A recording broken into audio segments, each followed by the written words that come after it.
Ladies and gentlemen, judges and fellow contestants, I truly believe that if women had equal access to the workforce, countries would develop more. Unfortunately, by the time that I finish this speech, 30 children across the world will have died due to poverty.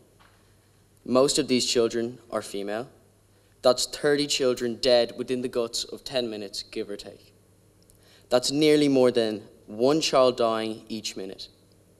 Ladies and gentlemen, that is over 20,000 children dying each day due to a lack of resources children need in order to meet their physical needs. And it all comes down to one thing: education. While that grisly fact is still lingering within your minds, let me introduce myself. My name is Jack Hughes, and today I will be discussing how countries could develop more if women had equal access to the workforce. So, what are we doing wrong? In our generation, women and girls continue to suffer discrimination in every part of the world. Globally, 750 million girls were married before the age of 18. The comparable figure for men is a mere fraction of this. In 18 countries, husbands can legally prevent their wives from working. In 39 countries, daughters and sons do not have equal inheritance rights, and 49 countries lack laws protecting women from domestic violence. Developed, successful economies such as Germany, Japan, and Ireland have proven that giving women equal access to important life-changing factors, such as education, has strengthened economic development and stability. On the contrary, countries that support unequal access to education for women or turn the blind eye to domestic and sexual violence, and who forbid women from entering the labour force, do not provide for sustainable economic development. Together, we can put a stop to this issue by eliminating all forms of discrimination against women and girls everywhere, adopt and strengthen sound policies and enforceable legislation for the promotion of gender equality and the empowerment of all women and girls at all levels.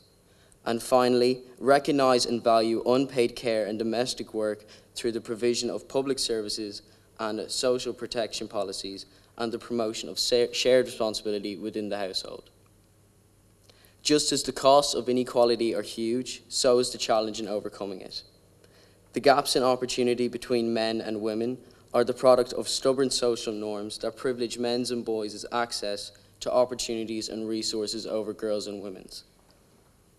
This is a legacy issue and can only be turned around when people like Countess Markovic challenge the status quo politically and in society.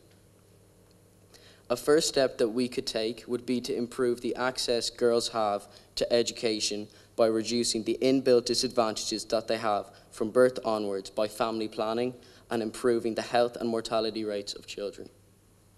Effective government policy is a fundamental to establishing this.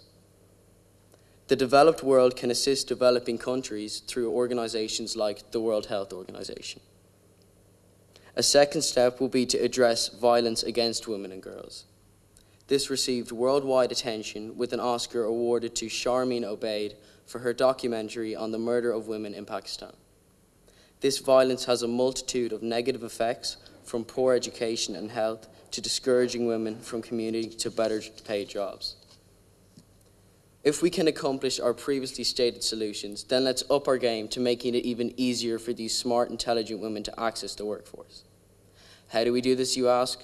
Well, let's start by adding on another 2 issues that we can resolve to make it even easier for all these women to access the workforce. 1 in 5 women and girls, including 19% of women and girls aged 15 to 49, have experienced physical and/or sexual violence by an intimate partner. Yet 49 countries across the globe have no laws that specifically protect women from such violence. This to me is just purely outrageous. Education is key to resolving this and is probably the most powerful tool the world has to become a safer place, better and more equal for all. But it takes time.